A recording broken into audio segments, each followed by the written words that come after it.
Primeira carta de João, capítulo 2. Na semana passada, nós começamos o capítulo 1 e terminamos. De manhã pregamos do 1 ao 4 e de noite do 5 ao 10. E o apóstolo João, agora no capítulo 2, ele ainda vai lidar com a questão do pecado. No capítulo 1, ele começou falando que o pecado ele era universal, ele atingia todo ser humano, e ele disse também que o pecado era um enganador. A gente falou sobre isso semana passada. Ele disse que o pecado faz com que a gente engane a nós mesmos. Ele disse que o pecado faz com que a gente engane ao próximo. E ele terminou dizendo na semana passada que o pecado é tão terrível que ele faz com que a gente tente enganar o próprio Deus. Foi isso que a gente viu na semana passada. E aí, João também nos mostra que existem 3 maneiras de lidar com o pecado. O primeiro é escondê-lo. O segundo é confessá-lo. E o terceiro passo, no caso, que é a consequência de confessar, é triunfar sobre o pecado. Então, primeiro é esconder e continuar vivendo com aquele pecado ali como um pecado de estimação.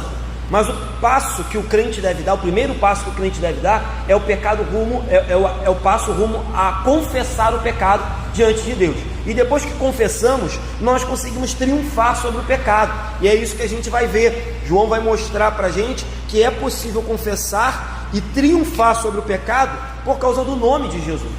Exceto Jesus, todo ser humano tem pecado. Exceto Jesus, todo ser humano tropeça e peca numa determinada época, numa determinada área, num determinado momento da sua vida. Às vezes pecados maiores, outros menores, às vezes pecados mais escandalosos, outros menos escandalosos, mas a verdade é, todo mundo peca. E aí a pergunta é, apóstolo João, o que fazer então quando um crente, quando um servo de Deus, ciente de que não deve pecar, mas ainda assim cai em pecado, tropeça, desliza, escorrega no pecado? João vai apontar qual é a solução, qual é a resposta, qual é o remédio. E é claro que esse remédio passa, vem, surge, nasce da pessoa de Jesus Cristo. Não poderia ser diferente. Ele é o tudo que precisamos, certo? Então vamos ver qual a resposta que João dá para isso?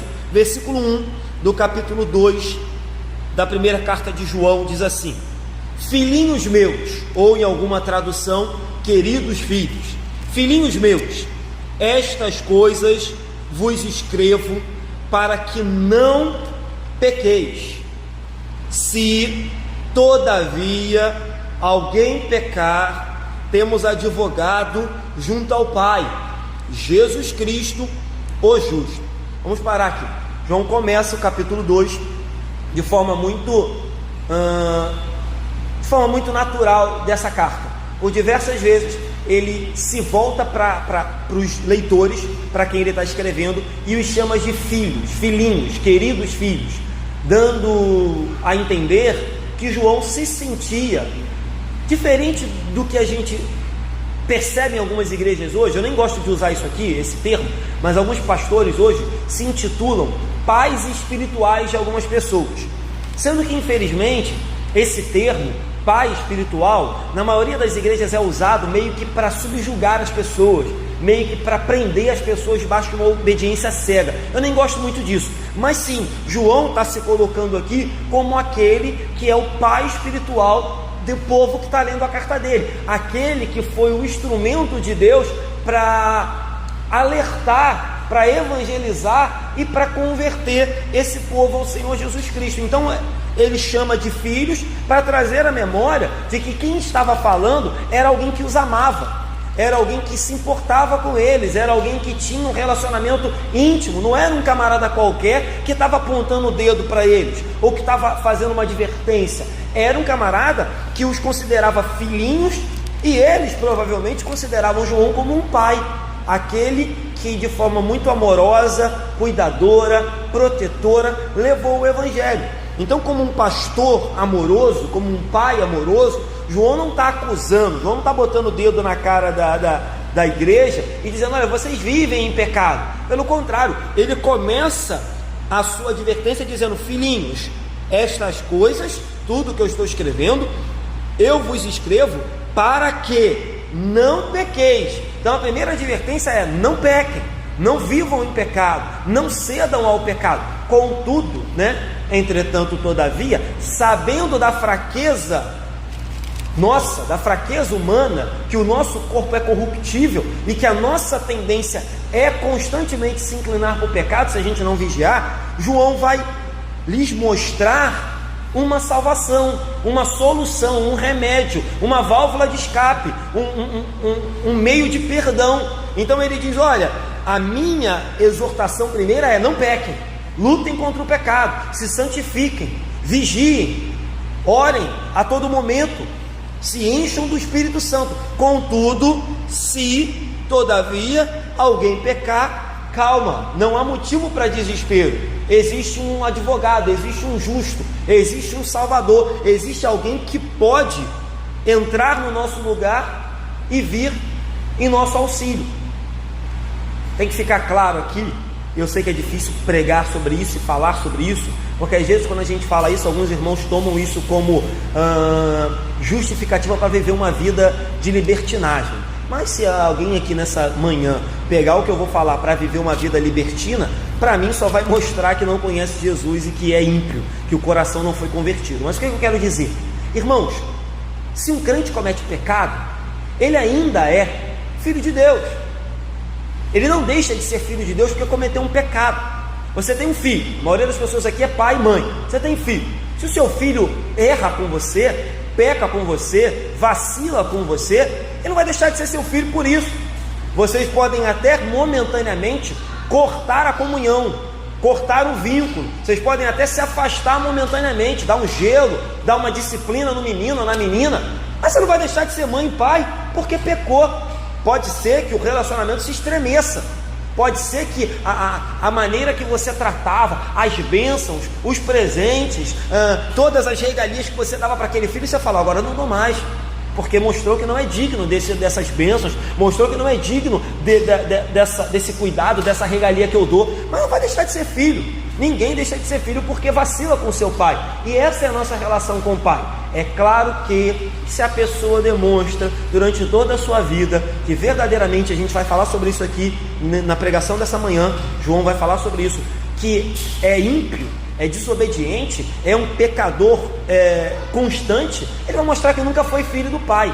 Mas voltando aqui para alguém que é crente, para alguém que realmente mostra frutos do Espírito e que momentaneamente vacilou, irmãos, ele não deixa de ser filho. Ele foi comprado, ele foi lavado e remido. Não existe essa de Deus comprar e devolver, de Deus salvar e de salvar, de Deus escrever o nome no livro da vida e apagar, de Deus botar no céu e joga no inferno, tira do inferno e bota no céu. Deus não fica lidando com a gente assim.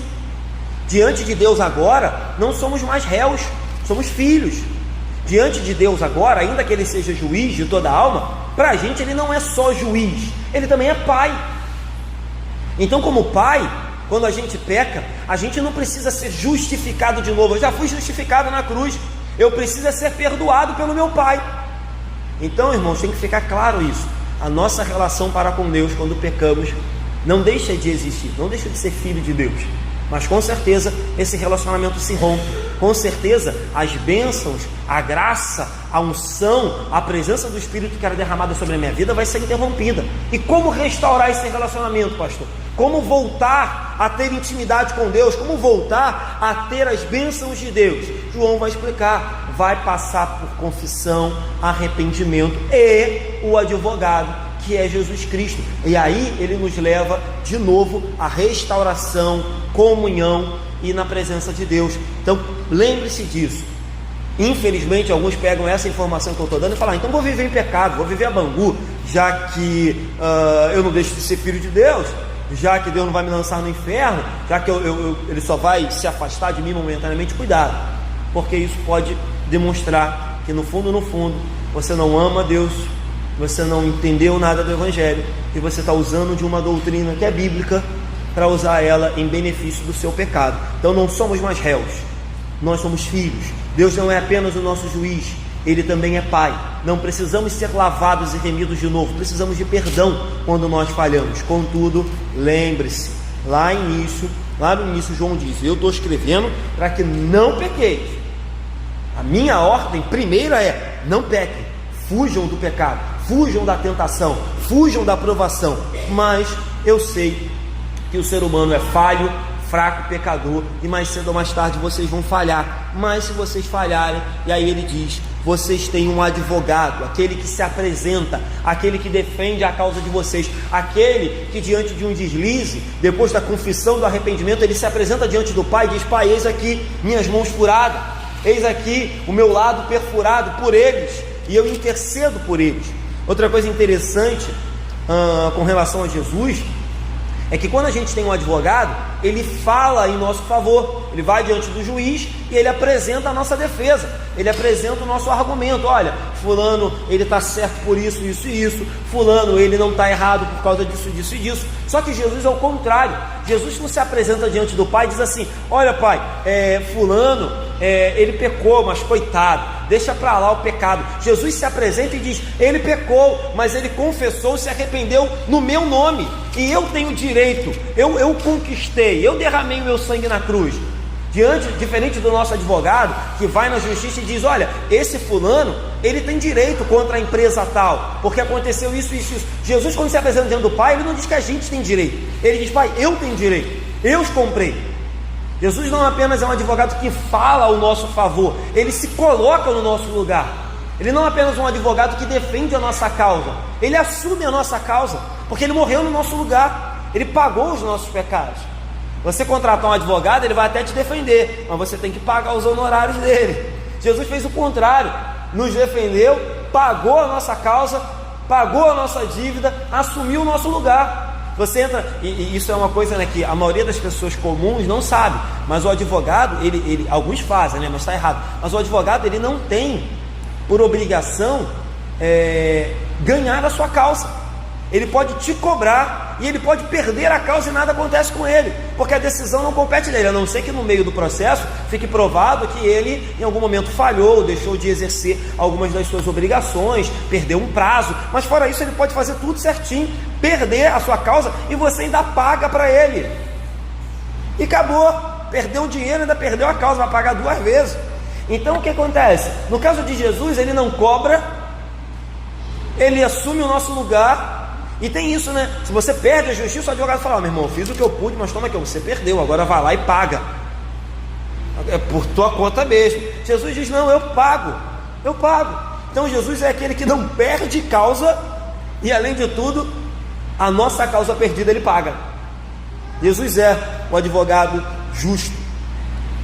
Todavia, se alguém pecar, temos um advogado junto ao Pai. Então não é um advogado qualquer, ele está junto do Pai, Jesus Cristo justo. Justo por quê? Porque ele obedeceu toda a lei, não falhou em nenhum ponto, e agora ele tem poder para nos salvar, agora ele tem direito de nos salvar. Ele é o nosso irmão, ele é aquele que se compadece de nós, ele é aquele que vestiu a nossa humanidade e conhece as nossas fraquezas. Então, irmãos, guarde isso. Nós temos aqui 2 alertas muito importantes e 2 extremos que a gente deve fugir.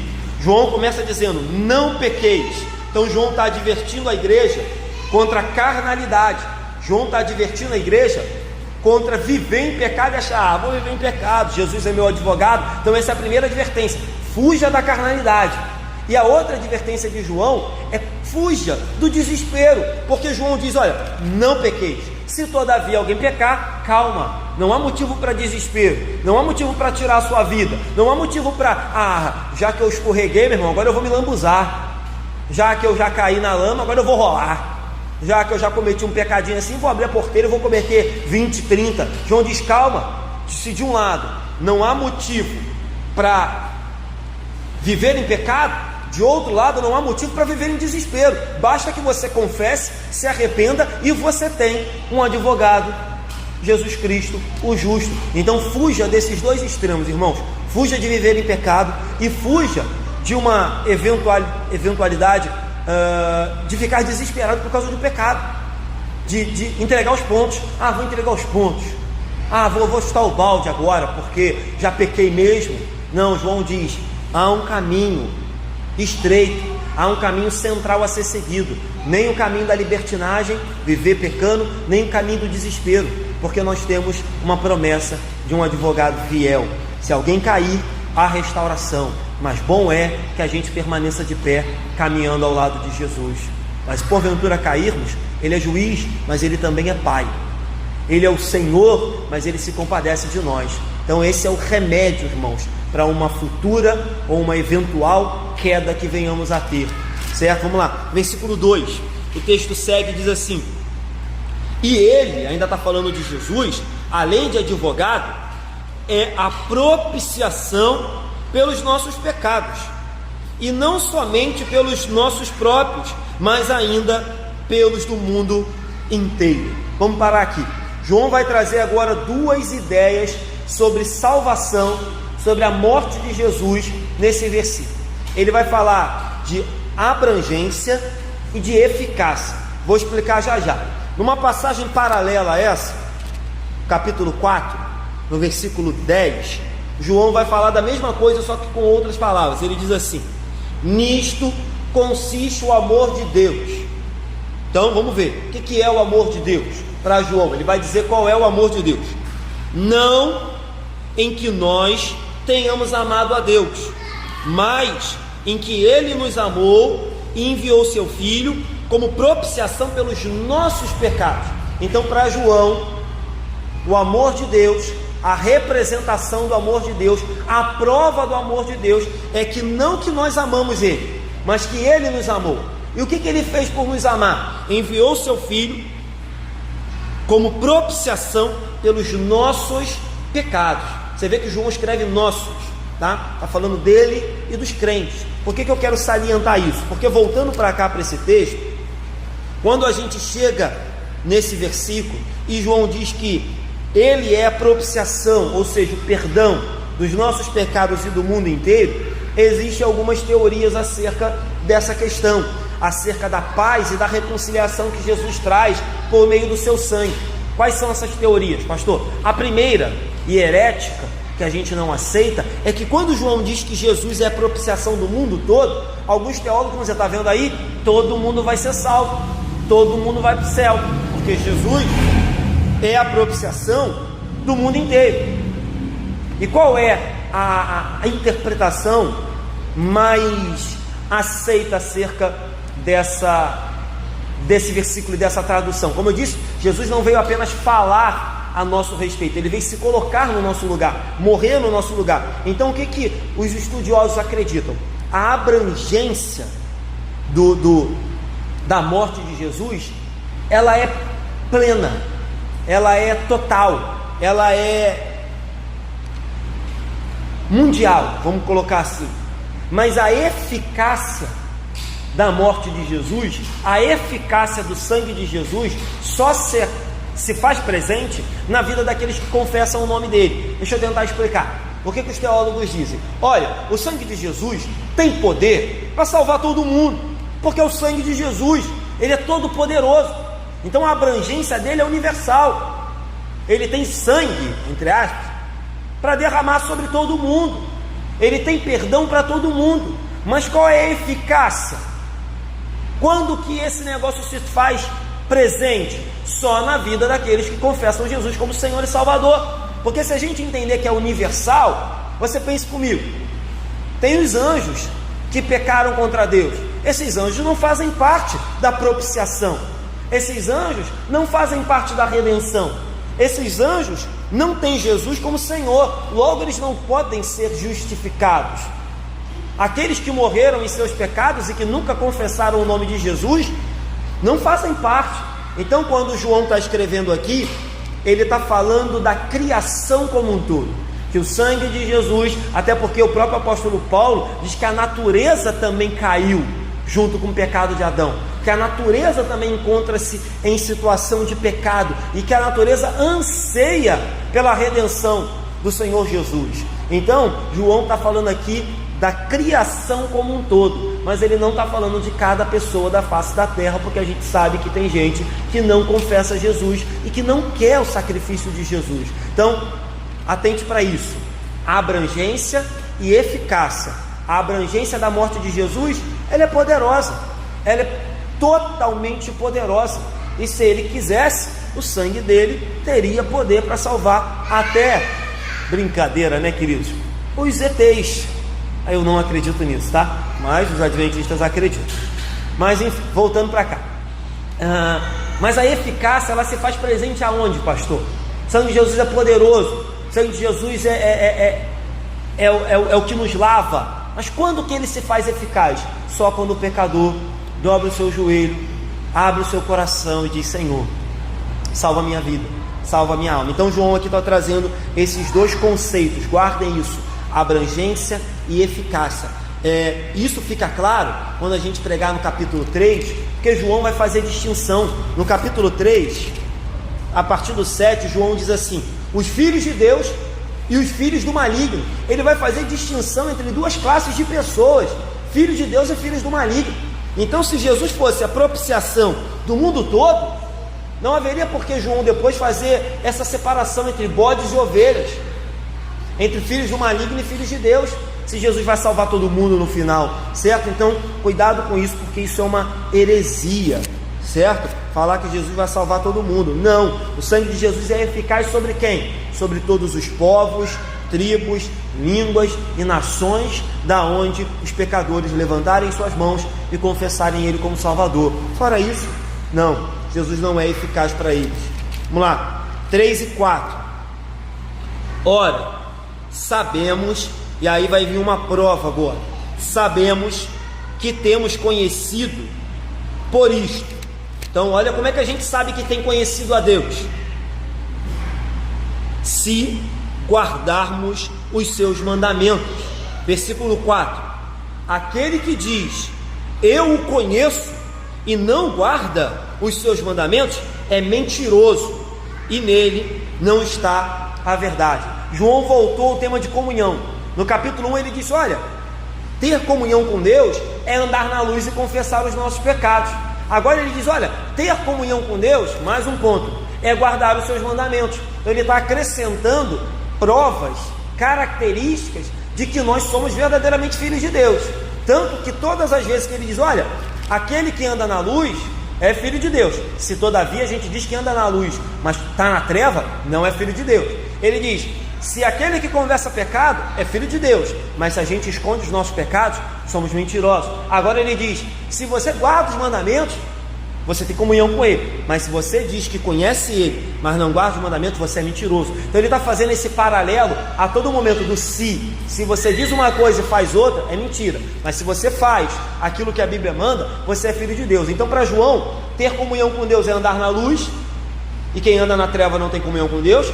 Para João, ter comunhão com Deus é confessar pecado, e quem mente, quem encobre, quem esconde o pecado é mentiroso, não é filho de Deus. E para João, ter comunhão com Deus é guardar os seus mandamentos. Então para João, comunhão e conhecer os mandamentos de Deus são dois lados da mesma moeda, caminham juntos. Ninguém pode dizer: eu conheço o Senhor, mas não conhece a sua palavra. Eu conheço o Senhor, mas não guardo os seus mandamentos. Eu conheço o Senhor, mas não faço aquilo que Ele manda. Lembremos, das palavras de Jesus: nem todo aquele que me diz Senhor, Senhor, entrará no reino dos céus, mas aquele que faz a vontade do meu Pai. Então cuidado com isso. Para João, conhecer a Deus implica ter comunhão com Ele, e ter comunhão com Deus implica fazer a vontade dEle. Então cuidado com isso, tá? Isso é muito comum quando a gente vai evangelizar. Isso é muito comum quando a gente vai falar de Jesus com alguém. Não, eu tenho Jesus no meu coração, pastor. Ah, é verdade? E qual o seu nível de comunhão? Qual o seu nível de obediência? Qual o seu nível de conhecimento? Qual o seu nível de dependência dele? Qual a sua intimidade com ele? Qual o seu relacionamento com ele? Não basta ter Jesus no coração, é necessário ter Jesus como Senhor e Salvador. Então, conhecer ele é a mesma coisa que ter comunhão. E ter comunhão significa viver em harmonia com seus mandamentos, em harmonia com a sua vontade. Porque ele diz: ora, sabemos que temos conhecido. A gente percebe que conhece Ele quando guardamos os mandamentos. Contudo, se a gente diz que conhece e não faz, João de novo é muito duro e muito direto: é mentiroso, e nele não está a verdade. Ele termina de forma muito parecida, com o versículo 8. No versículo 8 ele diz: se dissermos que não temos pecado nenhum, a nós mesmos nos enganamos e a verdade não está em nós. Aqui ele diz uma coisa muito parecida: se a gente diz que conhece e não guarda os mandamentos, é mentiroso, e nele não está a verdade. Então João está a todo momento fazendo esses paralelos. Se eu digo uma coisa e faço outra, eu sou mentiroso. Se eu digo uma coisa e pratico outra, a verdade de Deus não está em mim, porque eu vivo ainda no pecado. Então para os gregos, você conhecia alguém por meio da contemplação. Você ficava contemplando horas e horas e você conhecia. Para os gnósticos, eles achavam que o conhecimento vinha por meio de uma experiência mística. Mas para João, conhecimento vinha por meio de obediência. Para João, conhecimento vinha por meio de imitar o Senhor Jesus. Ele vai falar sobre isso no finalzinho desse trecho que a gente está vendo. Então, para uns, como que eu conheço? Eu contemplo, eu fico avaliando aquela situação, fico olhando, e eu começo a conhecer aquela situação por contemplar. Para outros, eu conheço quando eu tenho uma experiência. Mas para João não, conhecimento é obediência, conhecimento é comunhão, conhecimento é relacionamento. Se eu não me relaciono, eu não tenho como conhecer.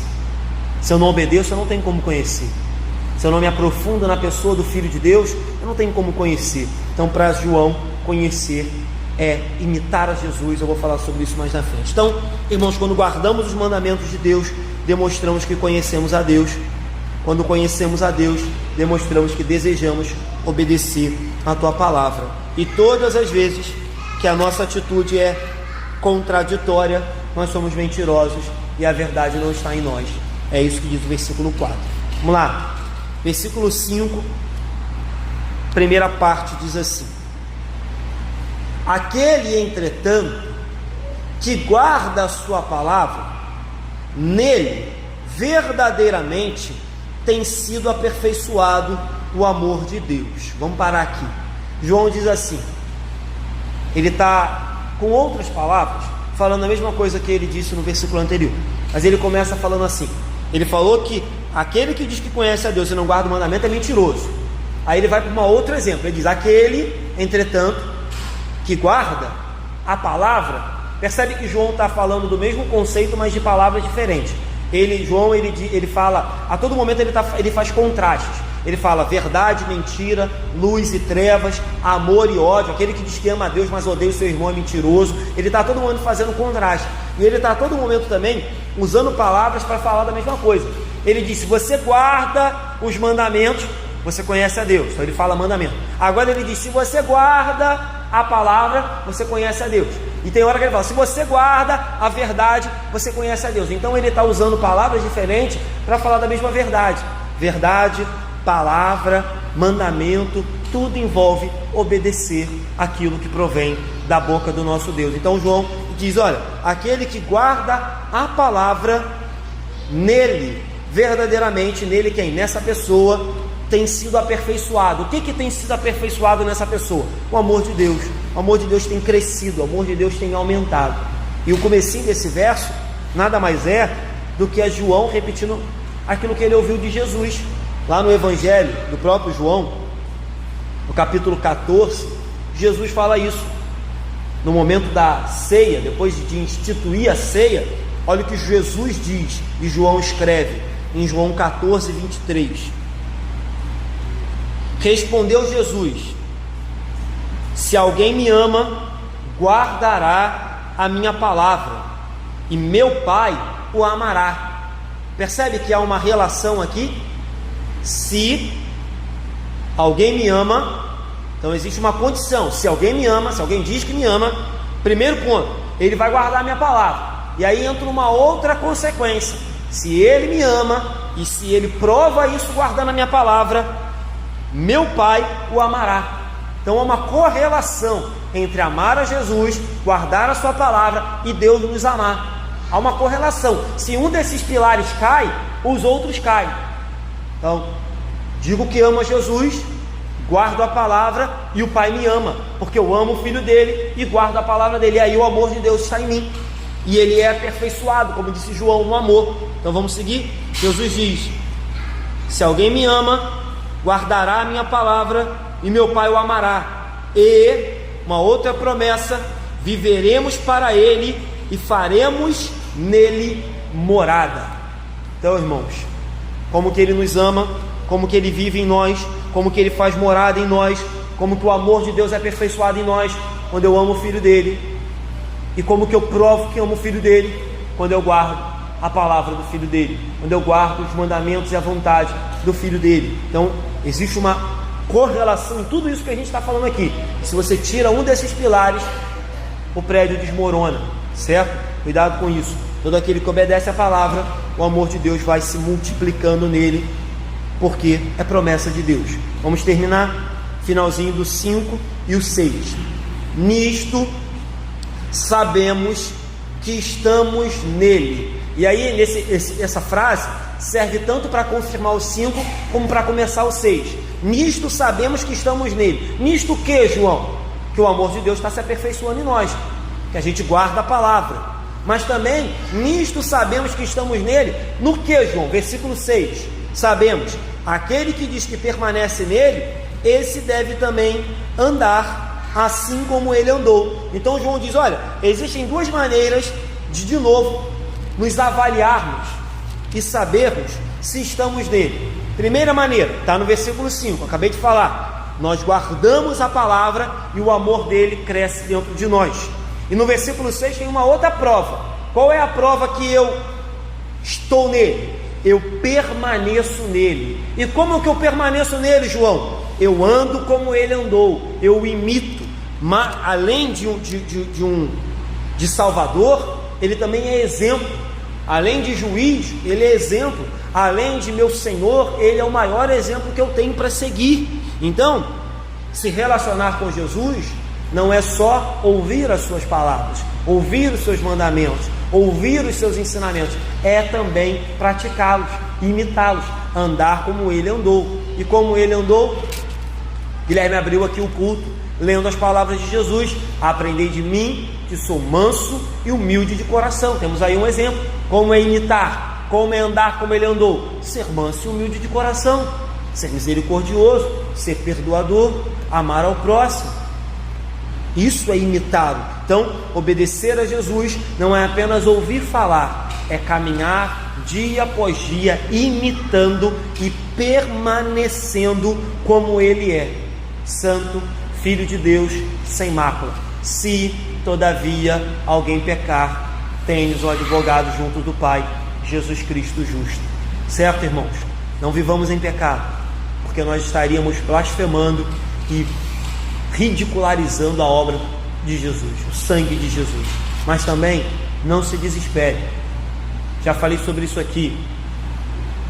Por um longo tempo eu fui professor de uma senhora já, tinha idade para ser minha avó, mas que ainda assim ela ficava remoendo um pecado que ela cometeu na juventude, na adolescência. Ela ficava desesperada. E aí eu dizia isso para ela, falava: olha, eu sei que a senhora, com essa atitude, quer demonstrar uma tristeza por aquele pecado que você cometeu lá na adolescência, lá na juventude, mas o que você está fazendo é mostrar para Deus que você não confia que Jesus é seu advogado. O que você está fazendo é se desesperar e ficar trazendo aquele pecado que Deus diz que, se você se arrependeu, Ele não se lembra mais. Está arrastando isso, está puxando esse negócio como uma bola de ferro presa no teu pé durante anos. Então, irmãos, não pequeis. Se todavia pecar, creia que as promessas de Deus, elas se aplicam na nossa vida. Deus sonda o nosso coração, Deus sonda a nossa mente. Deus sabe quando o arrependimento é verdadeiro, Deus sabe quando há mudança de vida, Deus sabe quando há uma verdadeira tristeza pelo pecado, e Ele jamais vai permitir que essa tristeza venha nos sobrecarregar a ponto de nos enterrar e nos levar de volta para aquela vida maldita que nós vivíamos.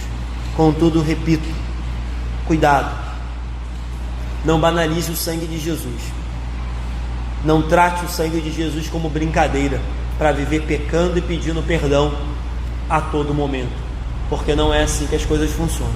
Então, irmãos, conhecimento de Deus é igual a obediência. Obediência a Deus é igual ao conhecimento de Deus. E para provarmos que estamos nele, precisamos permanecer nele, imitando ele a todo momento. Vou terminar fazendo rápidas aplicações. Primeira aplicação, já falei, Jesus é o advogado perfeito que nunca perdeu uma causa, e não é a minha nem a sua que ele vai perder. Ele não perdeu até hoje, e não vai ser agora que ele vai perder. Talvez você esteja com uma situação, talvez você esteja lutando, talvez você esteja passando por uma tribulação, ou talvez você esteja intercedendo, orando para que Deus se levante ao seu favor em algum problema que você está passando. O que eu tenho para te dizer nessa manhã é: eu não sei o tempo, não sei a hora, não sei quando, mas o Jesus que eu conheço nunca perdeu uma causa, e ele não vai perder agora. Não sei o que você tem pedido a Deus, mas uma coisa eu sei: ele vai ganhar, ele vai vencer, certo? Então confie em Jesus. Nós temos o advogado perfeito. Segundo ponto, falei também durante a pregação, Jesus não apenas é um advogado que fica do nosso lado e nos defende com palavras. Ele é um advogado que toma o nosso lugar, pega a nossa causa perdida, onde estava escrito condenado, culpado, pecador, maldito, e ele toma sobre si, leva para a cruz e rasga o escrito de dívida. Então Jesus não apenas fica no nosso lado, ele fica no nosso lugar e morre como nosso substituto. Terceiro ponto, a morte de Jesus, ela é 100% eficaz, mas ela só é eficaz para quem? Para aqueles que confessam Jesus como o único e suficiente Salvador. O sangue de Jesus, ele tem poder sobre todo mundo, mas ele só se aplica a quem? Para aqueles que confessam ele diante dos homens. Não é isso que ele diz? Aquele que me confessar diante dos homens, eu confessarei diante do meu Pai que está nos céus. Então o sangue de Jesus é todo poderoso, não há dúvida sobre isso, mas o sangue de Jesus só vai ter poder sobre aqueles que dobram o seu joelho, confessam os seus pecados e aceitam ele como Senhor e Salvador das suas vidas. Guardem isso. Quarto ponto, Jesus é o nosso advogado hoje. Jesus se apresenta para a humanidade como advogado hoje, mas cuidado, no futuro ele vai ser o juiz dos incrédulos. No futuro é ele que vai julgar. Então hoje ele é advogado para todo aquele que crê, e convida, como o Guilherme bem falou aqui no início: vinde a mim, todos que estão cansados e sobrecarregados. Então hoje, como advogado, ele convida-nos para defender a nossa causa e para nos perdoar. Mas não se engane, haverá um dia em que ele se colocará como juiz, e aí vamos com certeza preferir ter encontrado ele antes como advogado, certo? Quarto ou quinto, e para terminar, obediência é prova de conhecimento, obediência é prova de comunhão. Então se alguém diz: pastor, eu conheço a Deus, você obedece? Pastor, eu tenho comunhão com Deus, você o obedece? Pastor, eu tenho intimidade com Deus, você o obedece? Essa é a prova, essa é a pergunta. Pastor, eu tenho Jesus no meu coração, você o obedece? Você anda como ele andou? Se você faz, você conhece, você tem comunhão, você tem intimidade, você tem relacionamento. Essas coisas estão ligadas. Mas se não há obediência, ele não é o seu Senhor. Se não há obediência, você não o conhece, porque se o conhecesse, você ia lembrar das suas palavras e você ia se submeter às palavras dele. Amém? Vamos terminar?